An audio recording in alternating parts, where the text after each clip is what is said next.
বাংলা বর্ণমালায় পূর্ণমাত্রার বর্ণ কতটি? বাংলা বর্ণমালায় পূর্ণমাত্রার বর্ণ আছে 32টি।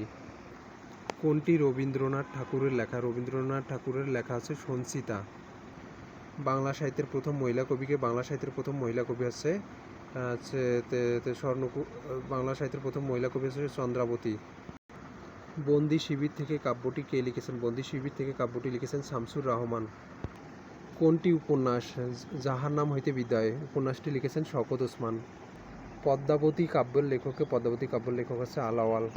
চর্যাপদ আবিষ্কৃত হয় কত সালে? চর্যাপদ আবিষ্কৃত হয় 1907 সালে। শূন্যপুরাণ কোন যুগের সাহিত্যিক নিদর্শন? শূন্যপুরাণ অন্ধকার যুগের সাহিত্যিক নিদর্শন। বাংলা গদ্যের জনককে? বাংলা গদ্যের জনক বলা হয় ঈশ্বরচন্দ্র বিদ্যাসাগরকে।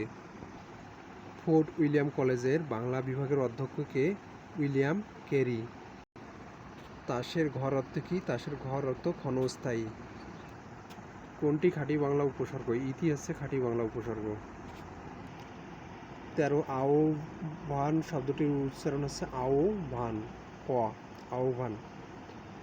কোনটি ধ্বনিতত্ত্বের আলোচ্য বিষয়? ধ্বনিতত্ত্বের আলোচ্য বিষয় নয় হচ্ছে ধ্বনিতত্ত্বের আলোচ্য বিষয় নয় হচ্ছে 14 হচ্ছে ক উপসর্গ। ঋতু পরে এ বাক্যে পরে কোন ধরনের ক্রিয়া? পরে হচ্ছে অকর্মক ক্রিয়া।